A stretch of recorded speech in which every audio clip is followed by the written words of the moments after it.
been liaison for the Technology and Young Children Interest Forum. And right next to me is Diane Bales, who's really on a train going back home right now because this is the end of her semester and she could not be here. And so I'm slowly, as my hair gets grayer, I was looking for someone younger. So Diane is going to slowly go into this liaison position with NAEYC. And so I've been doing this for a little while, and this is just so exciting to see all these people here. So I'm going to stop talking and start with... Hi, my name is Shamira Williams, and I'm signing the list on paper. Oh, that's it. Your name's on paper and on film.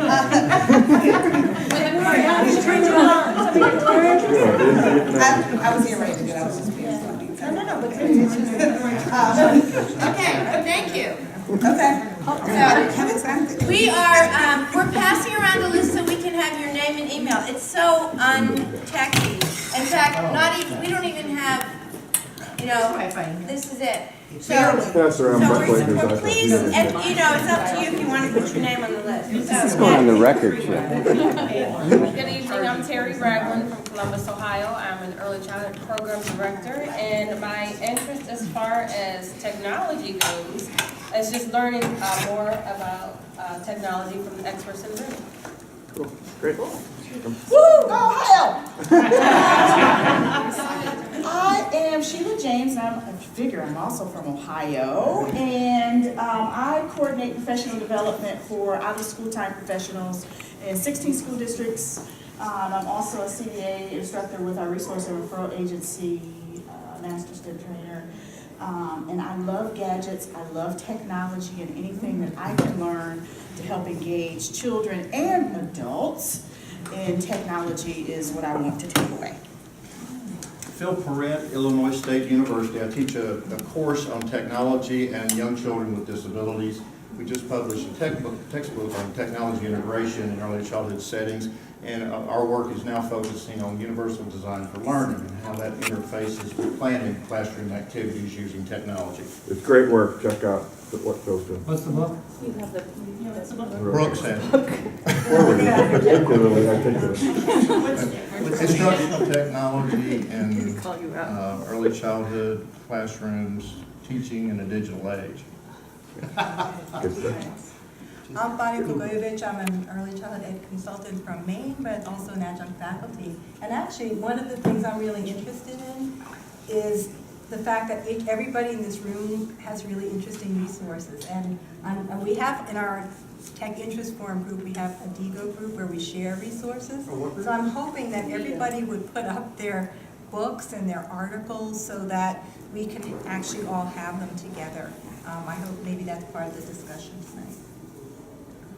All this great stuff and everyone's not connected, so can we use technology to do that? Hi, I'm Lina Lee from Ohio as well, and I'm from Miami University of Ohio.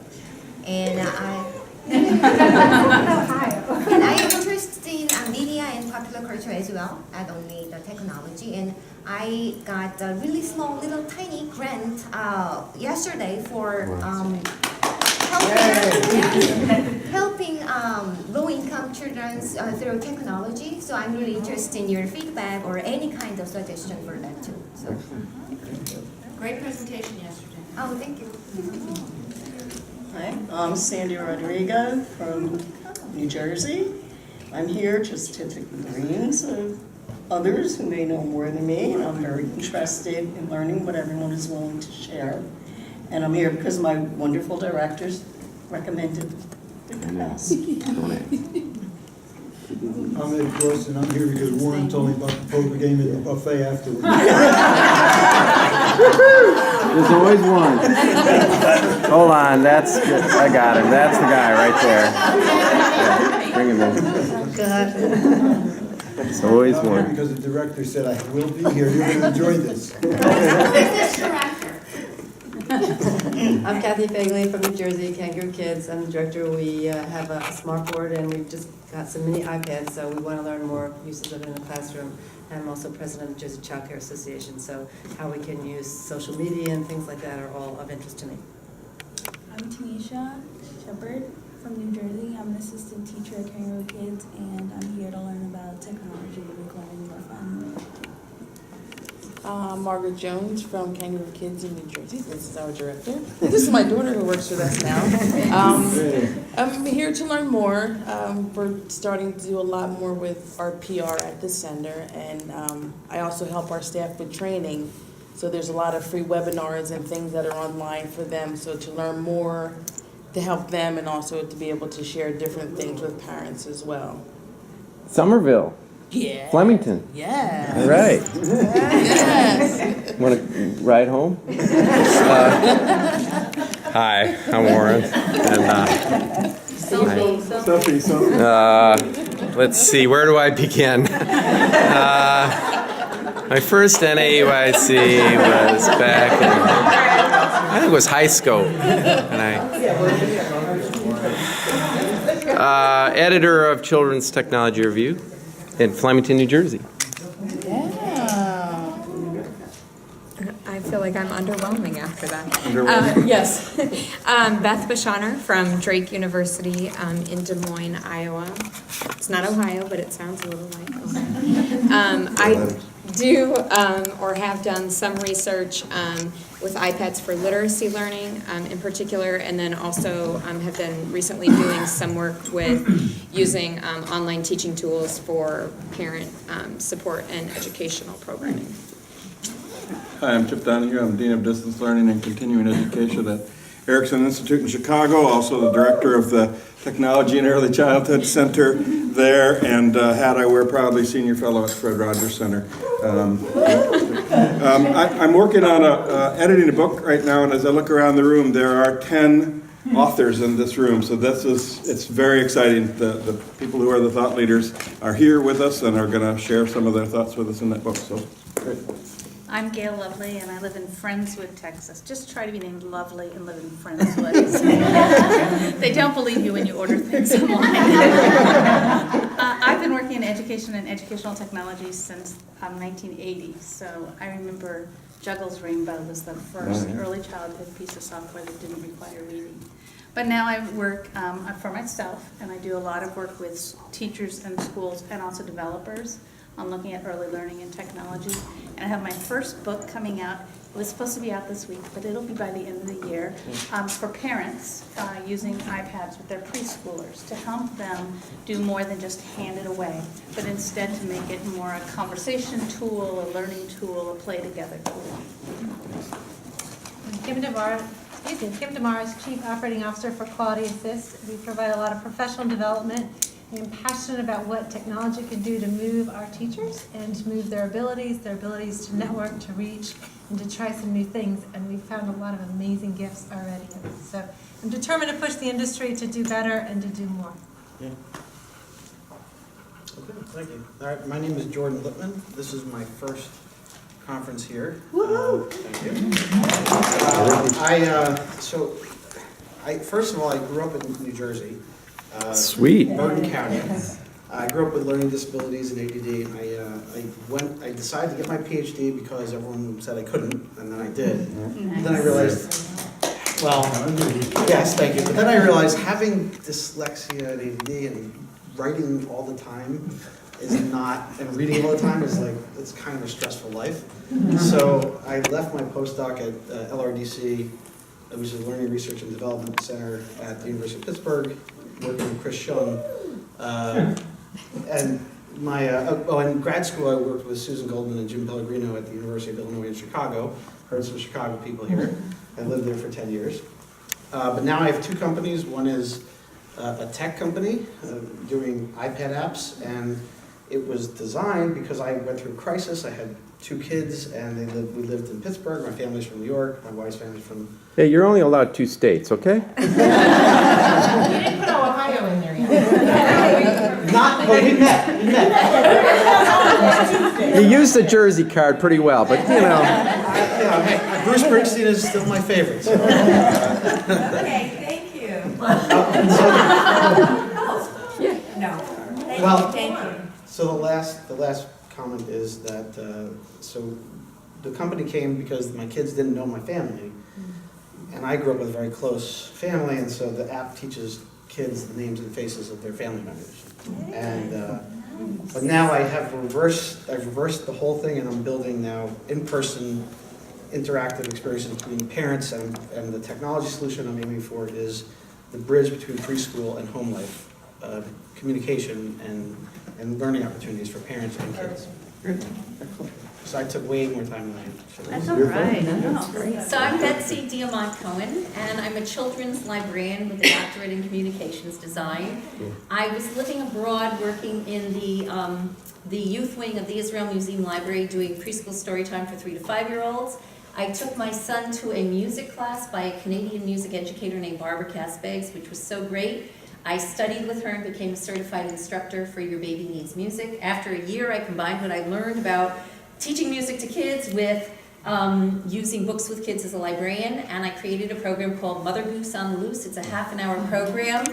You're a Mother Goose on the Loose. They do it in now. Well, I came back to the States in 1998. All this brain research had come out. People were going to the public library saying, "What do you have for my young kid?" There was nothing in place, and I started doing my program. I wrote an article for Public Libraries magazine, and I started getting phone calls from all over the country, "Will you come and train our librarians?"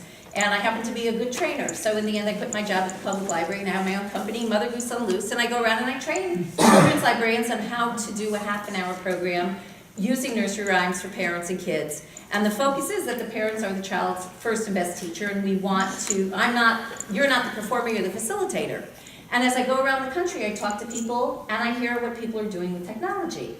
And I realize that there's a real divide in the library world between those people who think technology is absolutely horrible, it's going to replace books, you should never use it, and those who say you should use it. And so I decided to jump the gun and write my own technology statement saying that we want to use it to enhance and not replace in age-appropriate ways. And I worked with a developer, and my free app just came out this weekend. It's Feltboard Mother Goose on the Loose. And it's Mother Goose on the Loose rhymes that are meant to be done with the child and the parent or the child and the teacher together. And then there are all kinds of ways, if you click on the button on the top, that tell you how to expand it into activities you could do together at home. And it's free. The whole idea was it's not a commercial thing, so I hope you all download my app, and I'm just curious to hear what's going on. And I've never been in the child care world before, but there's no reason it can't translate into it, so I have a lot to learn, and I'm hoping to meet people. Sorry for taking so long. Well, my name is Lynette Bielman. I'm from Anchorage, Alaska, and I'm a pre-K teacher with the Anchorage School District for low-income poverty kids. About half the children in my classroom are in homeless situations. I'm here to learn about using the iPad with children, and I'm working on my master's, and I wanted to design a study around using the iPad as an intervention tool.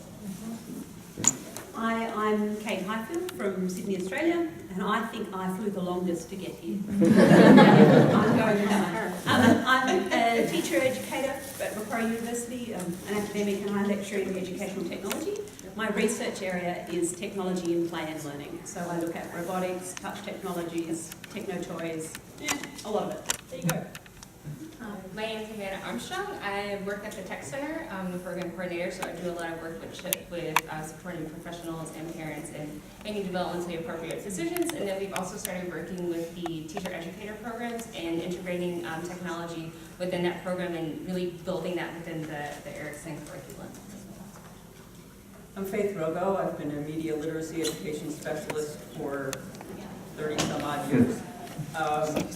Was the founding president of the National Association for Media Literacy Education and a co-author of College Guide to Media Literacy, Critical Thinking in a Multimedia World. And I've had an interest in early childhood. I wear lots of hats as a consultant, including helping people make high-quality educational children's media, which is what brings me to early childhood. Most media literacy educators kind of focus up. I want to help bring that community down, and I want to help bring this community into the media literacy education world, not just the using technology world. They're not exactly the same thing. And I'm also very interested in what's happening in Massachusetts right now, because there's actually pending legislation to mandate media literacy education in their school system. And right now, I don't know that anyone who is kind of pro-technology in the earlier years is working with the people who are pushing forward that legislation, and that concerns me because it will end up being a model for the country. So that's what I'm interested in pursuing now. Well, I'm from Canada. I'm Joanna Tosca, and it's interesting, we do have a media literacy curriculum embedded within our Ontario anyways. I am a PhD student at Western University. It's in Southwestern Ontario.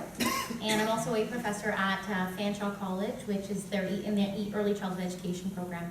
I'm also a researcher with a company called Kidobi, and it's not up and working for me right now, but if you've not heard of it, feel free to look for the app. It's called Kidobi, Kidobi. And I'm doing research right now to look at the social and emotional implications from watching certain videos and playing educational games that are associated with those videos. So we're just looking to see if there are any implications from that at all. Okay. My name is Mary, and I am from the Philadelphia area. And my children are all grown up, but I'm curious how technology is used in the early childhood. So that's why I came here. I'm Tanya Smith. I'm from the Fred Rogers Center. I am the program coordinator for ELLE, or also known as the Early Learning Environment. Many of these people in this room, I have used your resources, so thank you very much. Or I have brought you into my PD sessions virtually through WebEx. So I've been with the organization 9 months, so I've been learning a whole lot from many of you in this room, reading your publications, going on your webinars, sending you emails. So thank you, and I hope to learn even more. And I'm Kenna Sherapan, and I come from a very unusual geographic location, which is Mr. Rogers' neighborhood. And this is my 47th year with Fred and his company, learning from the master, Fred Rogers, about using television as a gift. And I do a lot of work now in professional development. I have a professional development newsletter, and I often include anything about STEM and Fred's work. Chip had asked me to be one of the authors for an essay, and it was, I sort of just want to mention this. What Chip had asked me to focus on in the book was social emotional development and technology. And I just have to say that I found 2 words very useful. One was skeptical and the other was struggle. And I think that's part of what I have found this new field to be something that we need to be very careful with and thoughtful about, but also to embrace what's really good here. And there are some really good things that are happening. Good outcomes. I'm doing a workshop tomorrow at 1 about Fred's approach to STEAM, and that's who I am, and I'm just fascinated and learning from everyone. I mean, that's the key, I think, right now, and particularly in this area, is being open to learning and struggling. I'm Lacey Sonas. I'm a professional development and parent engagement specialist from Howard County, Maryland, with a local child care resource and referral agency. And the population I serve is very interesting because half of them meet poverty guidelines and are very much, do not have access to technology. And the other half of my population has access to way too much technology. So I've got a lot of clamoring people looking for guidance and looking for how to use it. I've got a lot of child care providers really asking, how do I use it in the classroom appropriately, knowing that it's not being used appropriately at home, and trying to help kind of bridge that gap a little bit. So. And I'm a mom, and I panicked 3 years ago when I had a daughter and realized that I didn't really know how to appropriately use technology in my house.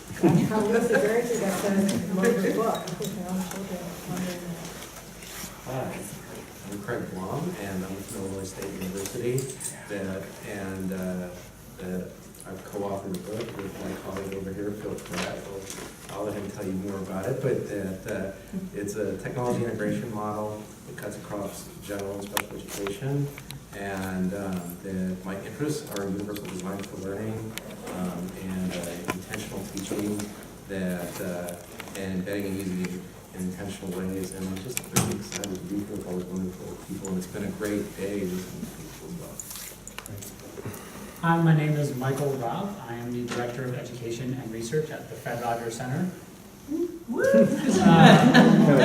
As part of my work at the Fred Rogers Center, I help to manage a website that we have called the Early Learning Environment, or ELE, which brings together some good digital resources for teachers and parents. I'm a researcher by training, so I've had my hands in a couple different interesting research projects around how young children learn from technology and digital media. Professional Development Institute, we give professional development to all those interested here in the district or DC, Maryland, Virginia.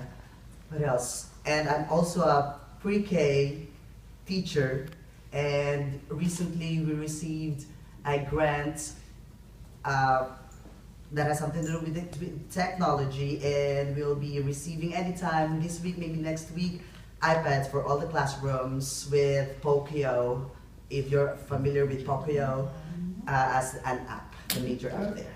So I'm really excited. We had a few people over there arrive. You want to say who you are? Scott Mesh. I run Los Niños Services. Started the company with my wife 15 years ago. Very interested in technology research. So forth. We built our own database enterprise management application to run our company. 12 years ago, we migrated to another platform that was recently available. So we're in the special ed world. And the other thing I do is I run a conference, Young Child Expo and Conference in New York. And it's going to our 11th year now, so it's kind of drawing people from all over. We have a little bit of technology there. I'd like to have more. I'm just very interested in how to harness technology for to make our lives easier and do things better. Several of you mentioned you want information, so make sure your email gets on this list and make sure it's nice and clear. And I will promise to take my Thanksgiving vacation and type up your emails, and so you can stay connected with us. And do we have 2 more people? And I'm going to pass this around again. If you signed it, that's fine, but there's a number of people who arrived late, so. Yeah, make sure you get this, because it sounds like that's what people want, is the information to stay connected, and we do too. So we have 2 more people. 3 more people? Whoever. Do it. I'm Karen Nemeth, and I'm the co-author with Fran Simon of Digital Decisions, Choosing the Right Technology Tools for Early Childhood Education, and my specialty is about supporting children who come from different language and cultural backgrounds using technology. I'm Roberta Schomburg from Carleton University in Pittsburgh, and the Pittsburgh Mafia, they have started. And I am a senior fellow at the Fred Rogers Center and a consultant to the Fred Rogers Company. And I'm vice president of NAEYC. Did you? Irish. Okay, did everyone have a chance? What's that? Okay, so one more person. Okay, this is a good segue. Susan Friedman from NAEYC has asked for a few minutes of our time to get started.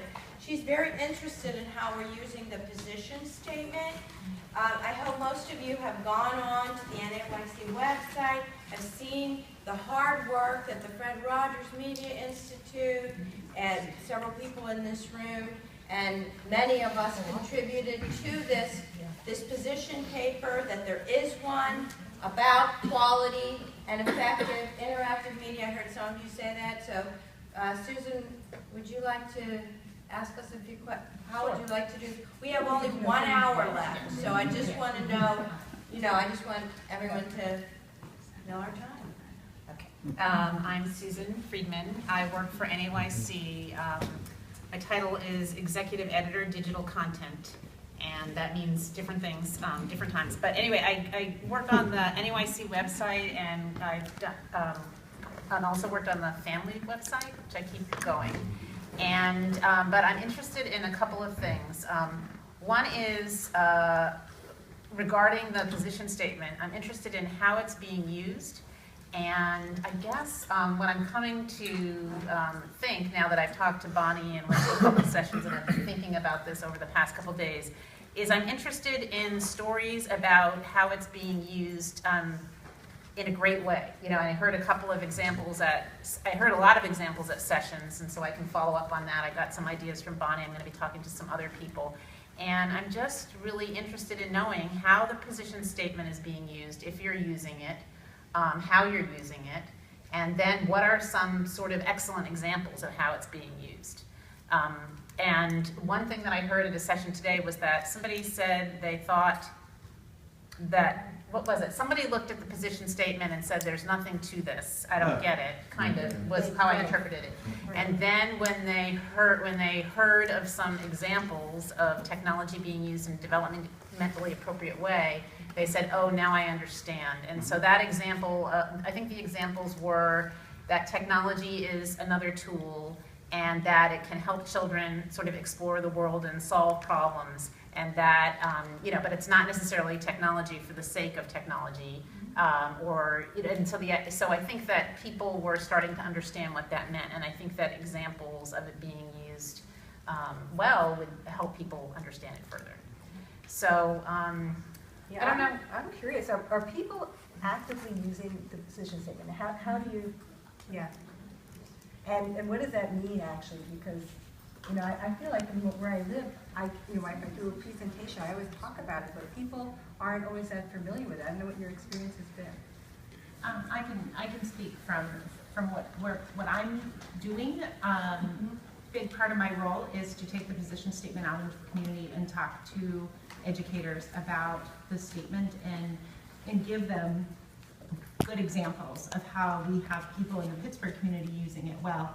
And actually Shamira is one of our, I'm calling you out, Shamira. Shamira is one of our people in our community that uses it very well and promotes it very well. So we've had a collection of videos that are of people using it very well.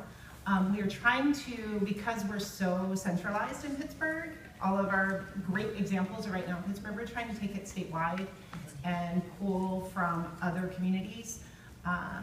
So some of this work is being done and pulled together. Yeah, so I think what I'm going to do is maybe I'll, since I'm in contact with Bonnie and some others in this group, maybe what I'll do is set up sort of a poll and a form where then it could go out to the group and you could put in your information and examples. So I could ask some questions, how is it being used?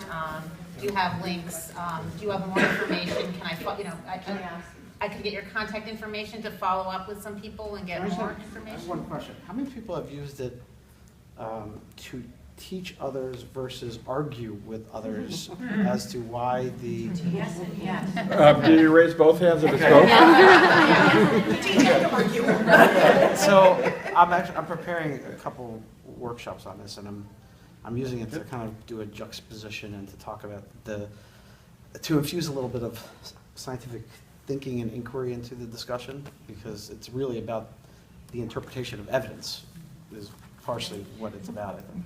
Maybe that would be a good thing to generate, is all the different types of ways you're sharing about the position statement. Because with undergraduate students, with workshops, and some of the different ways you're getting the message out, because I'm working with undergraduates and many of them may not have heard of this. Were you just talking specifically about people who are emotional, feeling that technology is bad, or are you talking about something? So one workshop I'm doing is with the Holistic Moms Network, and they believe it's a holistic approach. So it's not necessarily anti-technology, but people have a natural approach to things. So the discussion is about, well, appropriate use, and I'm trying to create a meaningful dialogue where there's substance to the discussion, not just opinion. And that's another point. We have a listserv, and we also have a Facebook page. There are some other avenues if everyone signed up for those, to actually stay in touch that way.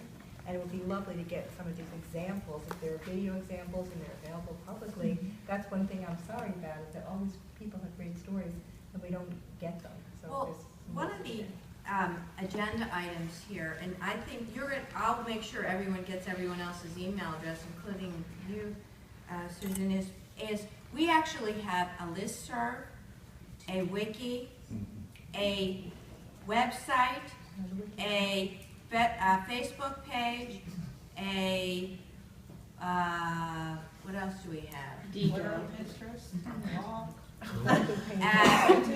Digo page. And what the problem is right now is maybe we have too many ways, and so people don't. So one of my agenda items is I think we have too many ways, and nobody knows the one repository or the two repositories for everything. Go ahead. But I was going to ask if anyone has, if you have gone through the training or whatever for the NAEYC online community. Communities of practice? No. Right.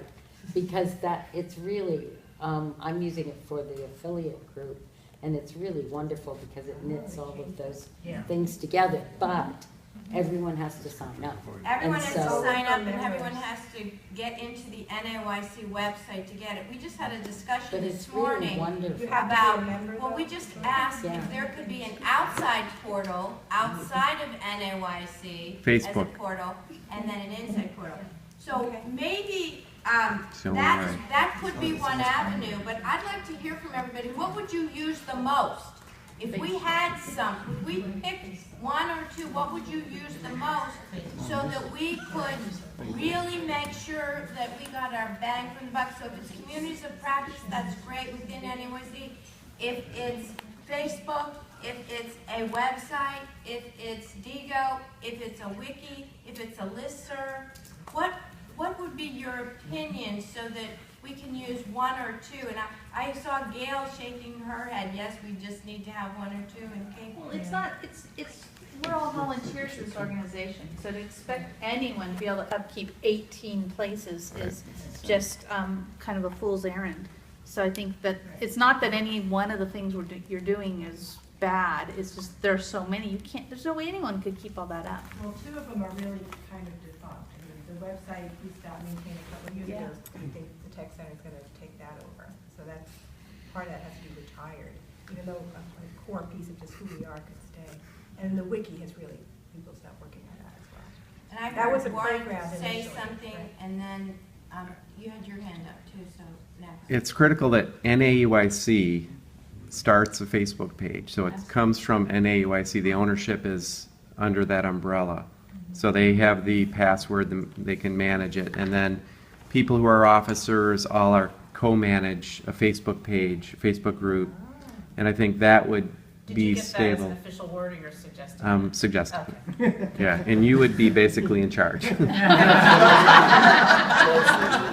Congratulations. No, I just was trying to find out where that came from. No, it's critical because we need to acknowledge this is a highly commercial place, and it's going to die if people start promoting their own stuff. So it needs to be like Switzerland, that we can, and NAEYC is our common ground. So that's. Well, what I'll do is suggest that, I mean, right now there isn't one NAEYC page, but it's not, you're talking about one for the interest forum, right?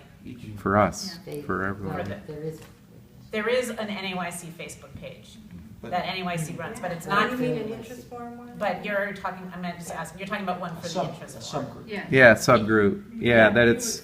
Okay, I think it's a good idea for me to propose. I just don't, so I will put that forward. Warren, was your idea that it would be a closed group? Couldn't you do a closed page with You can. I just want to Yeah, you can do a closed page, and the only way people would get on is they would have to ask whoever is the administrator to give permission to get into that closed group, and then any posts that go to the group are only seen by the people who have permission to be a part of the group. Did anyone go to the interest forum breakfast? They have to be a secret. I did. A secret, okay. They have to be a secret. Secret A closed group, they still end up on people's feeds. Oh, we could have a secret handshake too. Sweet.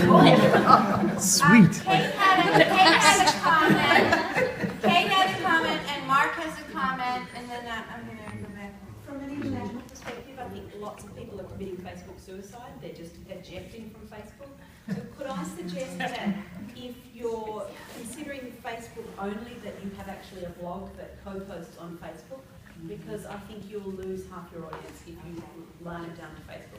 But you could have a blog that posts to Facebook simultaneously and tweets that there's a link coming out, and it works. It's all Then one. it's just one thing. You don't have to maintain several. Okay.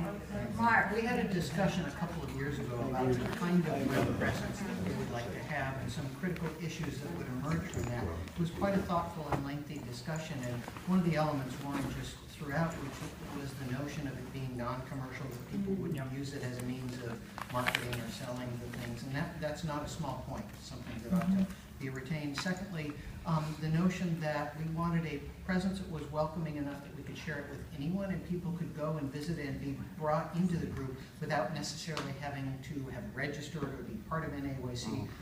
And so I think a number of these different elements have cropped up in part to reach out to the different groups that are out there. It is true that we probably need to consolidate just from the sake of efficiency and being able to keep doing so. But I think that Kate raises a great point that just sticking with one platform like Facebook may be a little bit short-sighted. And also, I would note that if we just have a presence on something that's a user-supported NAEYC Facebook kind of page, or even the user group, what was it you were talking about, our practice, community practice page. Anything that you have to log into necessarily eliminates and is selective in who can come. So I think that we need at least one place that we can welcome people to that will have open resources, because the website is something that people still go to, and I still point people to when they say, well, what is some good research surrounds it? And we point to Ellie, we point to lots of other places as repositories, but you know, I do think we need to be thoughtful about what we want to do before we pull the plug and reposition ourselves in a way that is maybe not the most helpful moving forward. Could somebody give a little history on why it's important to have a presence outside of NAEYC? As opposed to inside and only, or? Why not just the community of the practice? I mean, this is the NAEYC Technology Interest Forum, and there are lots of forums out in the world that are general. Well, I think it's a cost prohibitive. If there's some people who are truly interested in early childhood, people are asking why. Yeah, so. I wouldn't want economy to be an issue. You know, if there's a teacher who would like to be part of the conversation and they can't afford to be a member, is that what you're? Yeah, that's what I'm asking. Well, I would think the equity thing kind of. I want to raise a point that kind of has to do with that. It's a bigger point, and that is there's 3 words on the cover of the program and all plastered all over the place. And I forgot what they are, but I think it's... okay, so listen to these. Imagine, innovate, and inspire. Okay? Now, picture the cover of Levine's book. Okay? Diane Levin's book. That was in my mailbox because of a printing error twice at home and then 3 times at my office. And so it seems like NAEYC has a bipolar issue. On one hand, creating one of the most wonderful position statements, forward-thinking, that gave us all a platform. But on the other hand, still sort of propagating the step backward, the opposite of leading. So I think that this group should be on the front edge. And I'm speaking a bit as an American going to Europe and seeing true innovation, where people are exploring potential in a way that I think that if Montessori and Piaget were around today, they'd be extremely excited by the empowerment potential of these screens. It seems like this group just gets blindsided and led by fear and emotion, and that we need, it upsets me as an academic person because it's such messy discourse. Now, I pinpointed one book. That's just part of it. The field of early childhood for a long time has had this bipolar issue. It's not bipolar anymore. It's not. So we need to get past that and really start to do those 3 words on this. So that's my message. That was my prepared statement about what I think about the position statement. I think it's fabulous. Now it's time to start using it. And that was me, by the way.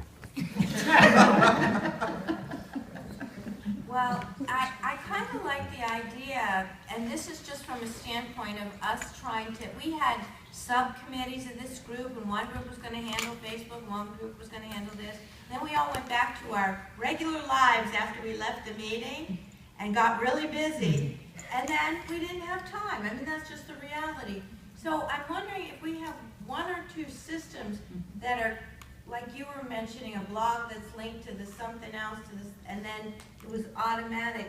That would be a place everyone would say, we go here, and we look here, and we find what we need.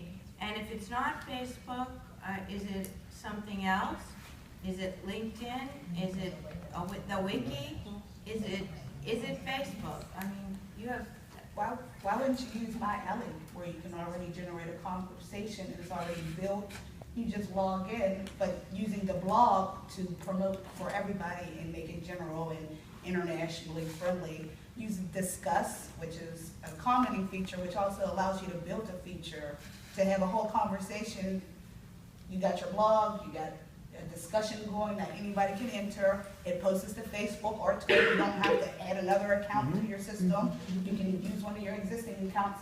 And NAEYC is already here, and they're leading on a position statement, so why not have conversation that we don't want everybody, or do you want somebody to have to log in on something that already exists?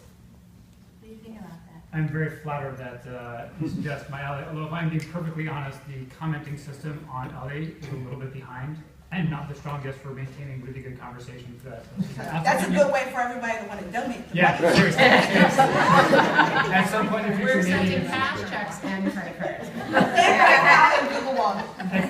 At some point in the future, maybe we can serve that function, but in the immediate present, there's probably someplace that would be easier for people to use. A blog. Yes. The blog is the easy, most. The domains constitute 50 cents. So we would have a technology and young children interest forum blog. Now, one of the things about to also include the NAEYC communities of practice, which isn't, has anyone used the communities of practice inside NAEYC?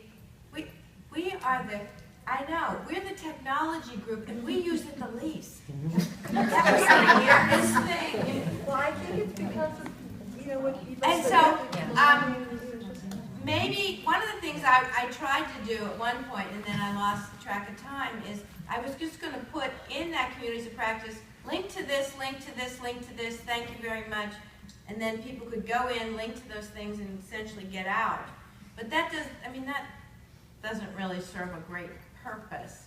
So maybe we could try a blog, and you all could be the first people on the blog because I have all your emails. Did you know that that community does have a blog feature? Yes, I know. So that's why I was just, I guess my question, I mean, I'm not really doing this in official capacity, but has there been any, I'm going to ask the people who work with the interest forums, because it seems like they should have some guidance for how the groups use that tool and what it can be used for.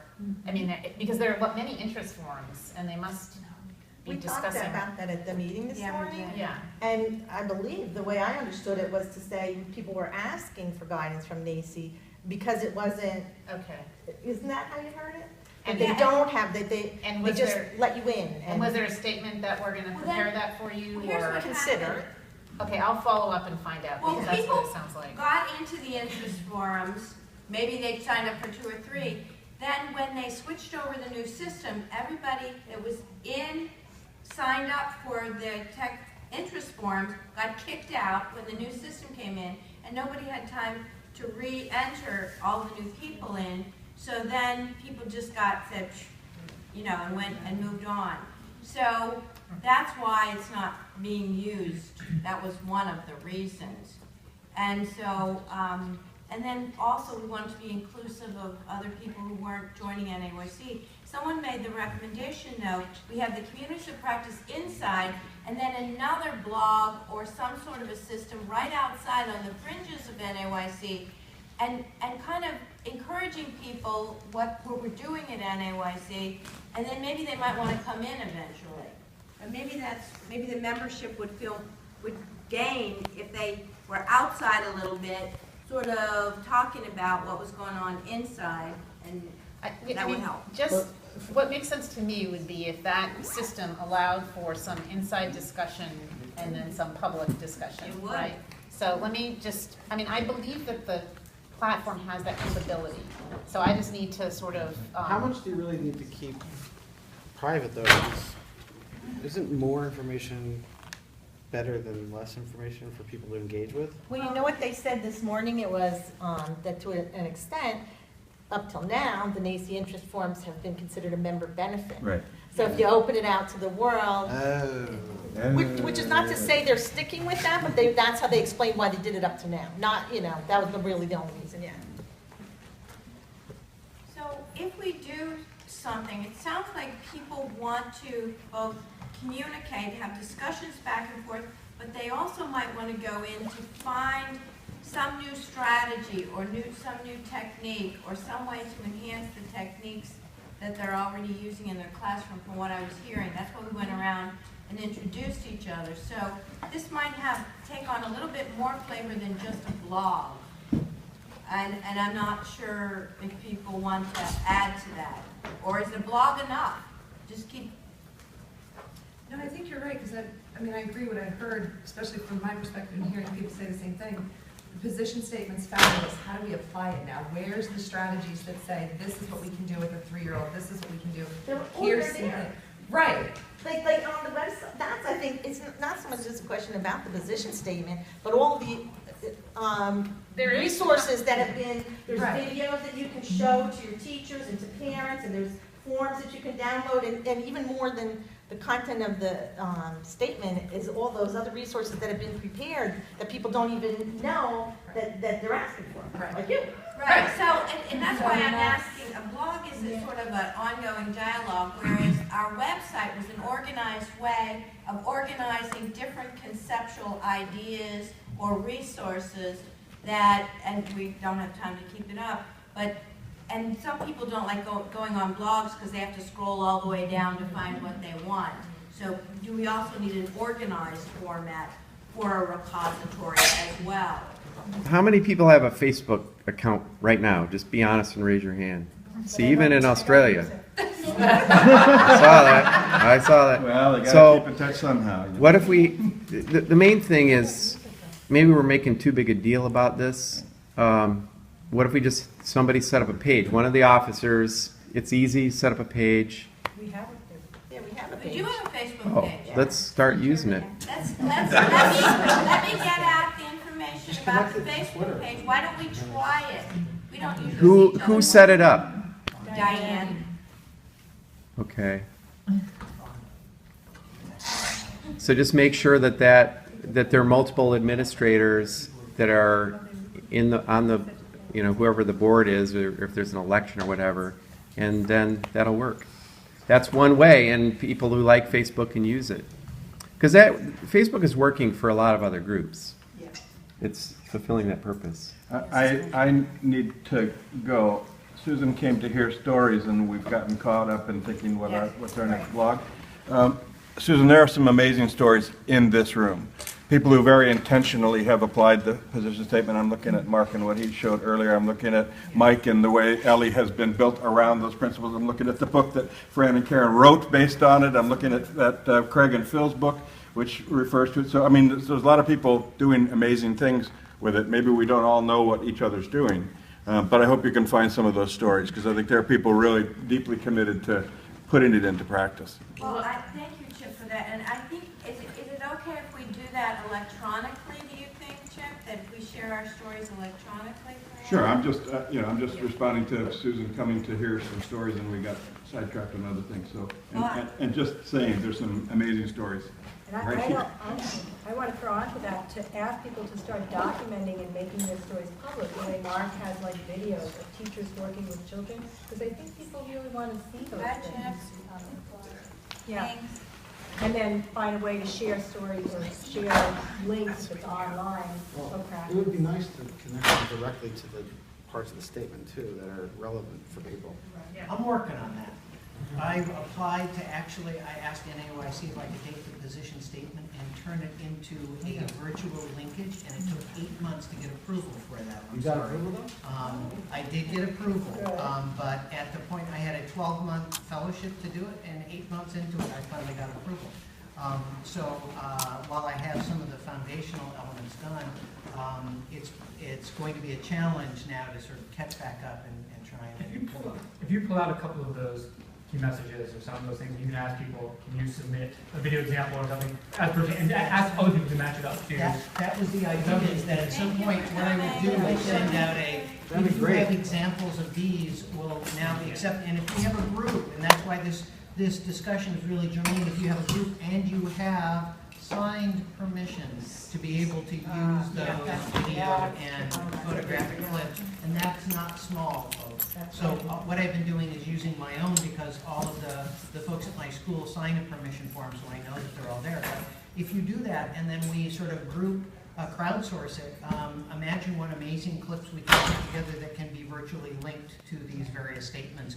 All of the folks at my school sign a permission form, so I know that they're all there. But if you do that, and then we sort of group, crowdsource it, imagine what amazing clips we can put together that can be virtually linked to these various statements. And I've been working on the ability to roll over and get a pop-up box that has descriptions of terms and links to all of the research, as well as potential links to groups of examples of each of these terms. When we say, this is what a powerful use might be, this is what it looks like. In fact, the title of my proposal was Show and Tell. And that would be the organized way of organizing our ideas, so you just don't have to scroll through to figure out and find what you want. This is a great organizing principle. I would love that, because I post my stuff to YouTube, but I don't document it as detailed as I could. I don't even always put all the learning standards that I could put to them on there. Because as you say, sometimes if I have the time, I write, check out the NAEYC position statement. Sometimes it's just not enough time in the day. Yeah. Videos out there. It might help for documentation purposes if there's some kind of template of information that you could provide about each video, so when people look at the video, they kind of know what they're getting themselves into. And that's a big layer of, I suppose that interface could be designed. I have somebody, I looked at setting this up where you could self-submit, filling out fields, and then you could do a searchable database of that. Yes, that's possible. Feels like the interest form could maybe benefit also by being very explicit about what its kind of major core goal is in a particular calendar year. If we knew that between this time and next time and the next session that it is our goal to accumulate 15, 20, 25 videos specifically related to the position statement that can be hyperlinked in your document, and that's what we're doing for the year, that gives us some real good focus and can okay, that's what we're doing for the year. All right. All in favor, say aye. And just so you know, it doesn't have to be videos, it probably could be other resources. I want to capture those stories too. So I told Susan that I would put out on our existing listserv until the group decides their platform strategy, that on the listserv I would ask for examples. So if you join our listserv and you have some examples, I will make sure that Susan gets them as a kind of a short-term solution.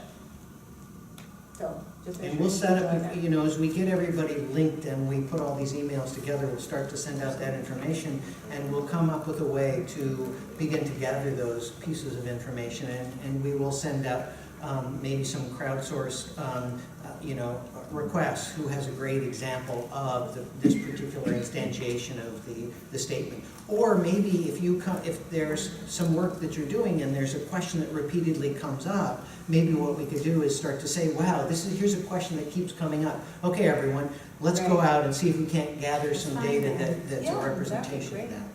Another thing I like is that there's a lot more people here, and there's a lot more young people, and over the years, it's really refreshing.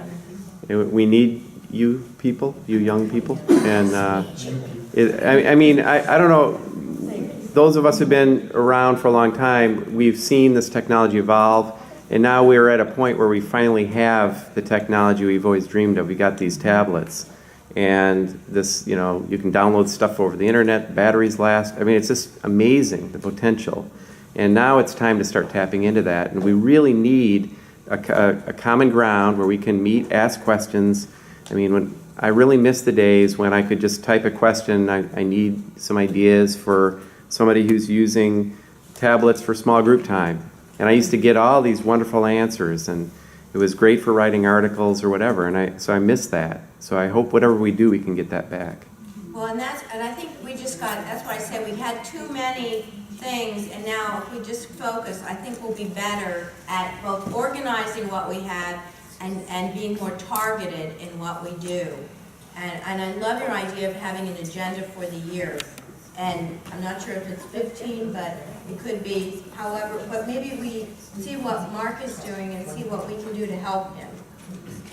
Maybe that's our goal. Just see what Mark is doing and how can we help you, Mark? Well, he's already got an organizing principle. I mean, just from a organizational standpoint, it's once a quarter, so 4 times a year, we just got an update from you or Diane or Mark or somebody saying, we've reached this goal, just to reiterate, just some reminders to keep pushing us along.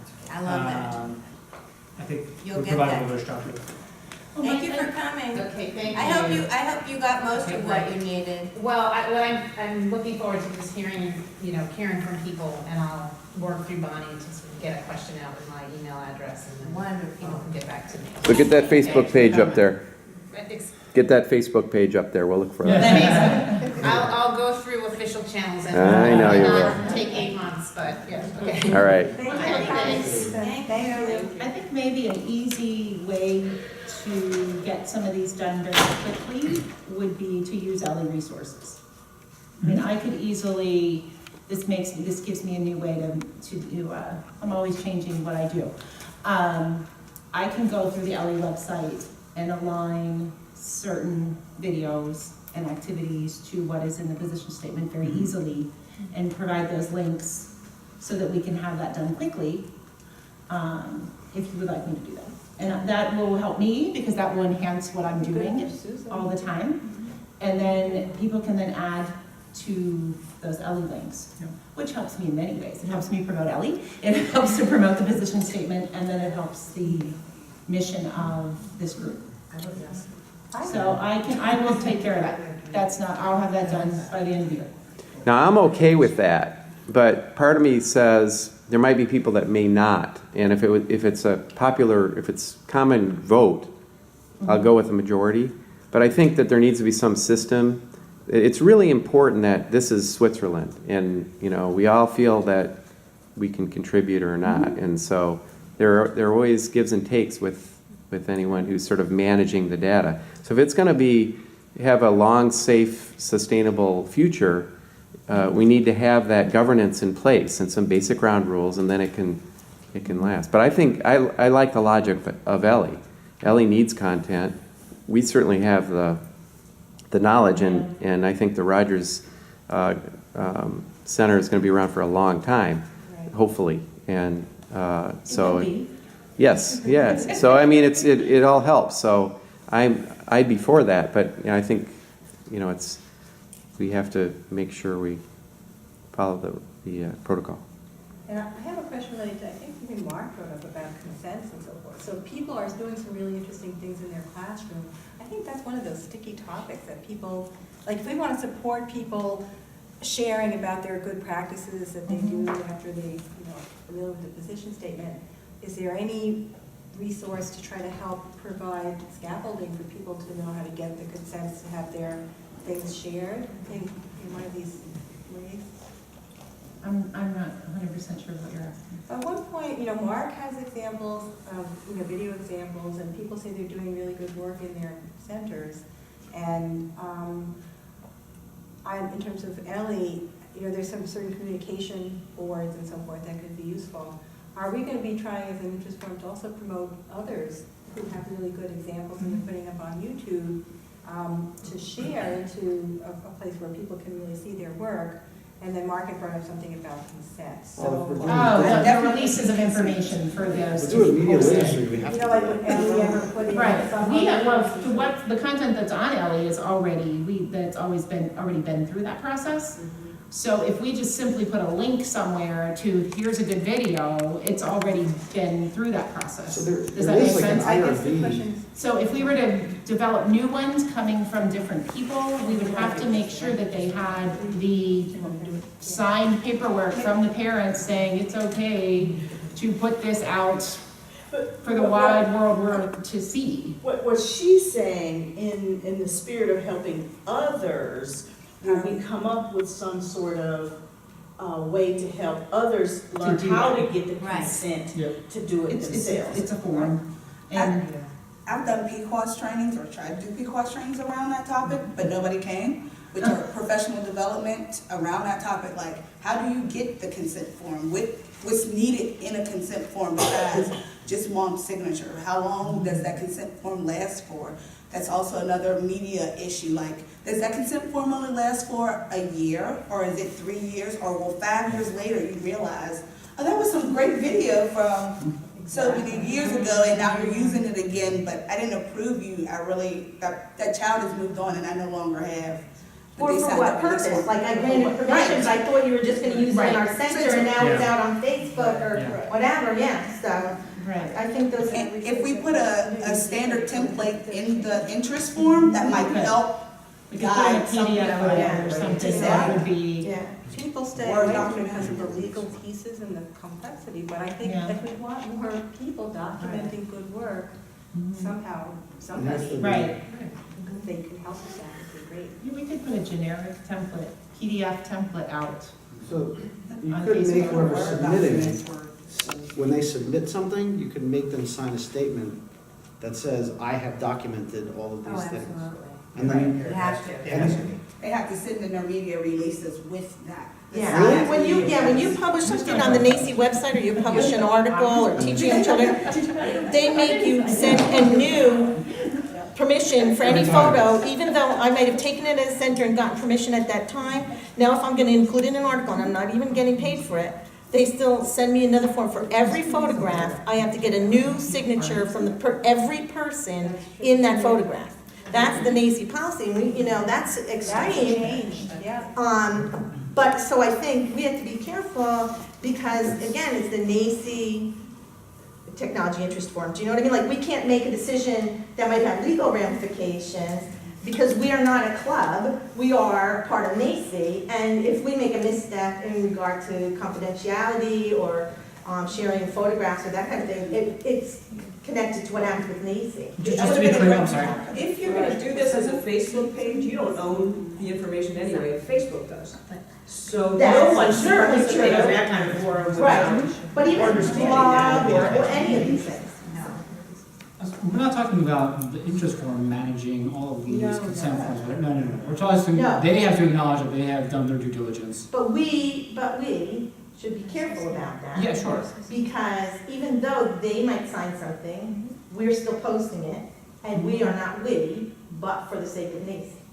So just because we might all agree, oh, that would be fine, when we go to court because there's a lawsuit, and we say, yeah, but we had this meeting and we all agreed it would be fine, we might want to find out. I'm just saying, because this is big now to think about soliciting and collecting videos from out there under the guise of being a NAEYC sanctioned organization. There may be some layers that I'm just. Has there ever been a lawsuit? Let me pretend to be the newcomer here. If we're doing this as an outside thing and not as a NAEYC community of practice, what makes us affiliated with NAEYC?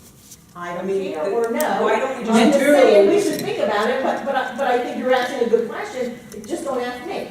I'm just saying this is what NAEYC does. I'm just saying, it's like. Right. So if we do this within the communities of practice or without, we're still gonna need all those video releases. Yeah. Yeah. I think it all got confused a little bit because we talked about different things. Susan wants just examples, so you could just send her examples of your URL. Mark talked about trying to organize a set of videos, right, around the standards, and that is like, okay, would it be just from your center or would other people get involved? And then there's just generally the field itself needs the information you were talking about because people really don't know. I mean, gadgets are everywhere. People are saying document and use them, but there's not a lot of good information about some of that. That's where I wish that somebody was making that public, be it you or whoever. Okay, we have 15 minutes left. I'm trying to think through and summarize what I hear people saying. I'm hearing people say that they would like a repository of videos or examples that illustrate the position statement. So we need some vehicle to do that. I'm hearing people say that currently they don't use the communities of practice but it's still on the table as a possible way that we could communicate with this group. I also heard people say that they all have a Facebook presence and that Facebook would be one way to communicate, not necessarily the video repository. So, and that to accomplish something in a year would be a good strategy for this group, to have a repository of videos and to have a periodic update. How are we doing on that video?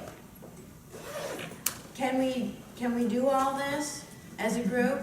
Is this possible? Does it have to be a repository? Can we just be exchanging links about things? Things that is already out there? Yeah, that are out, like I want to see your YouTube videos, or, you know, I mean. Right. can we do Yeah, something that's a like that? different- That's a whole Answer to the different question. answer. If it's already existing, then it's for use. And that's where Right? Facebook is. I want to know what the people in this room are doing. Right. Post a video and have a whole conversation about it. About it, yeah. I mean, that's what Facebook truly is good for, that, because you post a video, you can have a running commentary, you can post a link to, you can upload when you do the groups, the files and the PDFs and the videos, there's so much you can.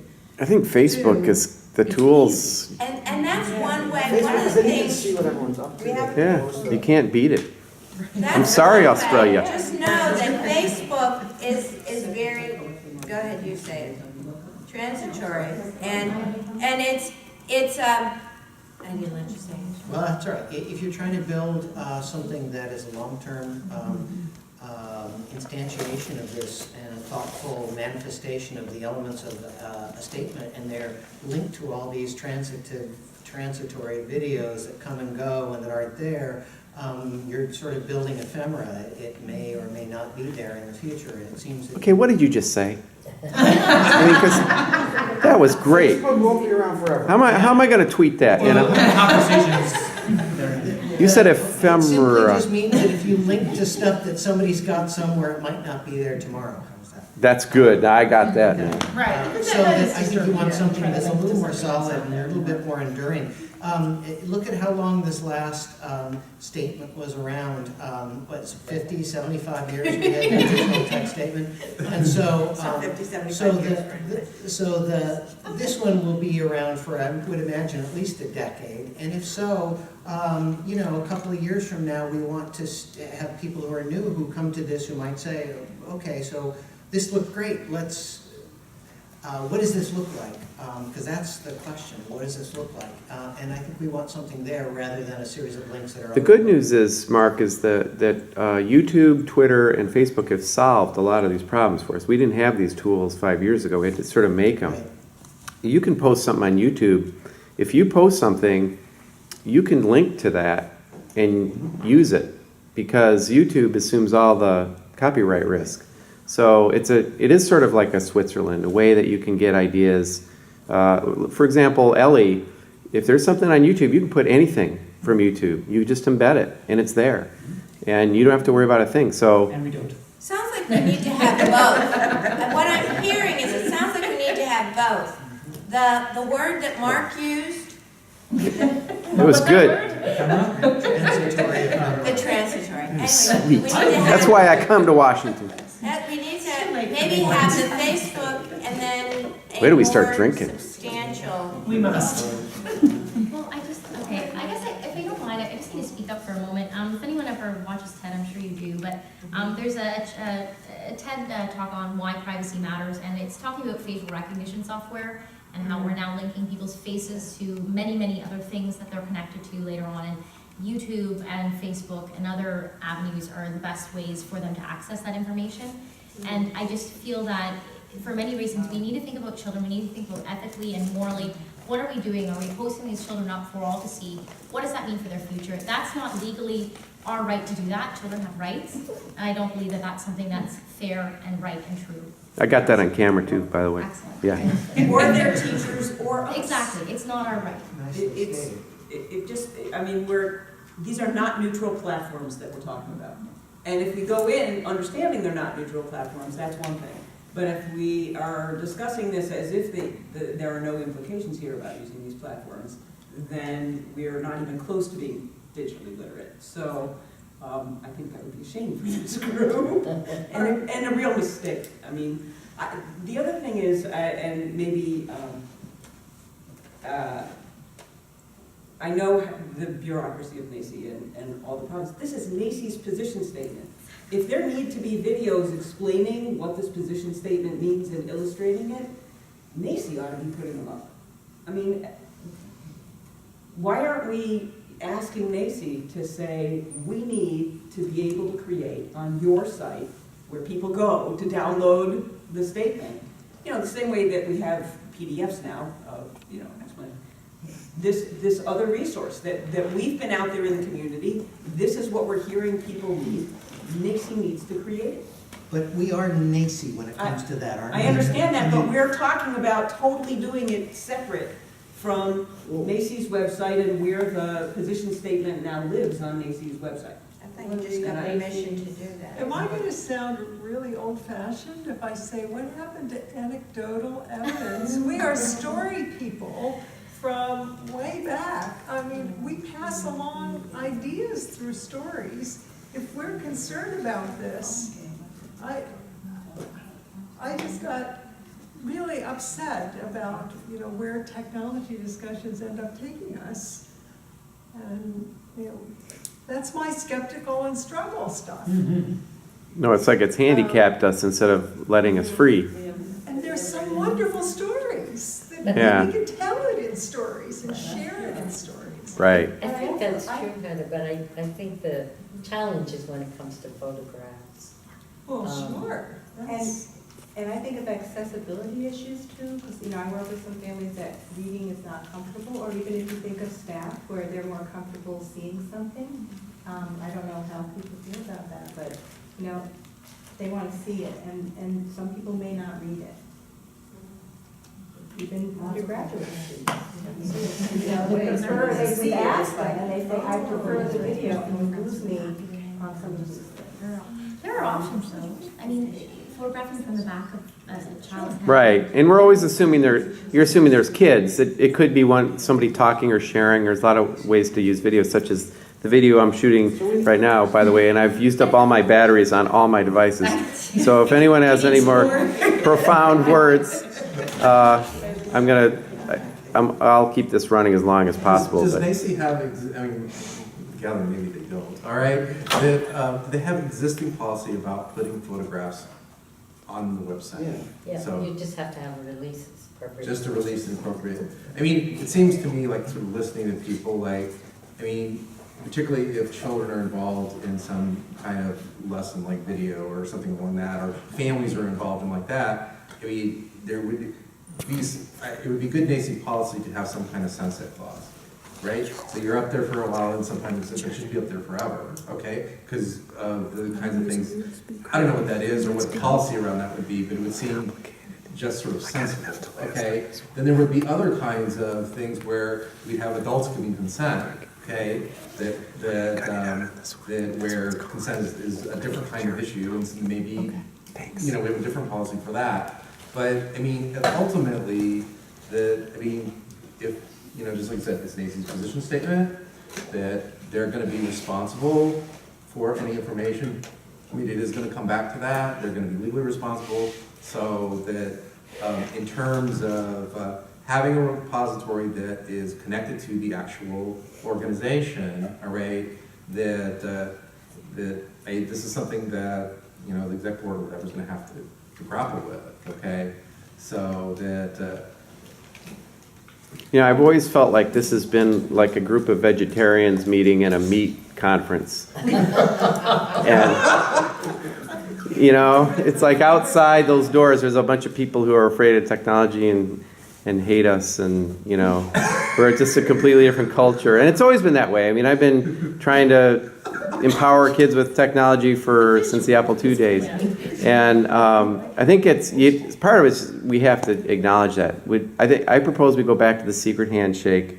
We go into code. We have something kind of secret, and we just kind of talk amongst one another and make it happen, because it's been We have 5 more minutes. Why don't we, I'm just going to propose one, is maybe we propose to continue this dialogue on our Facebook page. And one of us will explore with NAEYC what is and isn't possible with developing a repository of videos related to the position paper, and get back to the group so that then if we want to take on the task of getting these videos together, once we find out what NAEYC says is and isn't possible, is great. And the third thing I'm going to do is I'm going to explore that communities of practice again, which is inside NAEYC, because I hear people say that it's still a vehicle for us, even though no one uses it right now, that might be the safe place to put this kind of information if we go that direction. And also to try to start linking up Mark's work with Chip's lists and, you know, the Ellie stuff, you know, in the blog, when there's a new post on the blog, it should all go into this network. And I think that's the glue to sort of start connecting this. Maybe we need to fix up our Facebook page to make sure the links are right there. So people know, go to Ellie, go to this, go to Mark's, go to Exactly. And that's what we may need to fix that up. So I've got 3 jobs, right? If you can say what those 3 jobs are, then you can leave. No, I'm just kidding. Well, I just hope everybody in the room shares, you know, and joins, you know, the Facebook. I don't know if we're retiring some of the other things. We didn't have time to discuss that. I told Susan I put something out on the listener, which is an older technology, but there are some people who this other resource that we've been out there in the community. This is what we're hearing people need. NAEYC needs to create. But we are NAEYC when it comes to that, aren't we? I understand that, but we're talking about totally doing it separate from NAEYC's website and where the position statement now lives on NAEYC's website. I thought you just got permission to do that. Am I going to sound really old-fashioned if I say, what happened to anecdotal evidence? We are story people from way back. I mean, we pass along ideas through stories. If we're concerned about this, I just got really upset about, you know, where technology discussions end up taking us. And, you know, that's my skeptical and struggle stuff. No, it's like it's handicapped us instead of letting us free. And there's some wonderful stories that we can tell it in stories and share it in stories. Right. I think that's true, Heather, but I think the challenge is when it comes to photographs. Well, sure. And I think of accessibility issues too, because, you know, I work with some families that reading is not comfortable, or even if you think of staff where they're more comfortable seeing something. I don't know how people feel about that, but, you know, they want to see it, and some people may not read it. Even undergraduate students, you know, they prefer, we ask them, and they say, I prefer the video, and it moves me on some of these. There are options though. I mean, photographing from the back of a child's head. Right, and we're always assuming you're assuming there's kids. It could be somebody talking or sharing. There's a lot of ways to use video, such as the video I'm shooting right now, by the way, and I've used up all my batteries on all my devices. So if anyone has any more profound words, I'll keep this running as long as possible. Does NAEYC have, I mean, maybe they don't, all right? They have existing policy about putting photographs on the website. Yeah, So you just have to have releases appropriate. just to release it appropriate. I mean, it seems to me like sort of listening to people, like, I mean, particularly if children are involved in some kind of lesson like video or something along that, or families are involved in like that, I mean, there would be it would be good NAEYC policy to have some kind of sunset clause, right? So you're up there for a while, and sometimes it shouldn't be up there forever, okay? Because of the kinds of things, I don't know what that is or what the policy around that would be, but it would seem just sort of sensible, okay? Then there would be other kinds of things where you'd have adults giving consent, okay? That where consent is a different kind of issue, and maybe you know we have a different policy for that. But I mean, ultimately, if you know, just like I said, it's NAEYC's position statement that they're going to be responsible for any information. I mean, it is going to come back to that. They're going to be legally responsible. So that in terms of having a repository that is connected to the actual organization, all right, this is something that, you know, the exec board or whatever is gonna have to grapple with, okay? So that, You know, I've always felt like this has been like a group of vegetarians meeting in a meat conference. And, you know, it's like outside those doors, there's a bunch of people who are afraid of technology and hate us, and, you know, we're just a completely different culture. And it's always been that way. I mean, I've been trying to empower kids with technology since the Apple II days. And I think it's part of it is we have to acknowledge that. I propose we go back to the secret handshake. We go into code, we have something kind of secret, and we just kind of talk amongst one another and make it happen, because We have 5 more minutes. Why don't we, I'm just going to propose one, is maybe we propose to continue this dialogue on our Facebook page.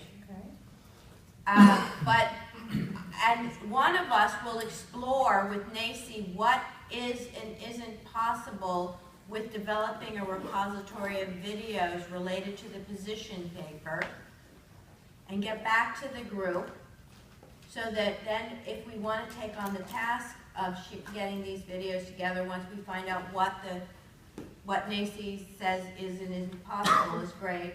And the third thing I'm going to do is I'm going to explore that communities of practice again, which is inside NAEYC, because I hear people say that it's still a vehicle for us, even though no one uses it right now, that might be the safe place to put this kind of information if we go that direction.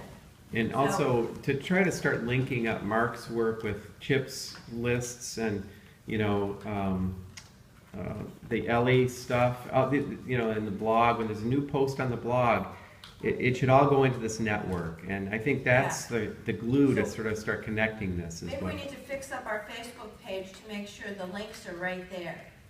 So people know, go to Ellie, go to this, go to Mark's, go to Exactly. whatever. And that's what we might need to fix that up. So I've got 3 jobs, right? If you could say what those 3 jobs are, then you can leave. No, I'm just kidding. Well, I just hope everybody in the room shares, you know, and joins, you know, the Facebook. I don't know if we're retiring some of the other things. We didn't have time to discuss that. I told Susan I put something out on the listserv, which is an older technology, but there are some people who actually like that, and some of them aren't here. So if we, at this point in time, if you have a really great system to suggest to Lynn, because we're talking about wanting a different system, write to Lynn, okay? And then make sure that you're also thinking about our universal design for learning. Think of all the teachers you know and which platforms are going to work for the diverse groups that we want to move. And I'm gonna say this. Stay in touch and yeah. what you're doing. Speaking of staying in touch, I'm gonna type all of your email addresses. I'm gonna do my best job, but just because I'm a human being, if you don't hear from me in 2 weeks, you email me and say, you typed it wrong. You say, you probably typed my name wrong. So it's lhartel@hotmail.com. And you say, get me back on that list.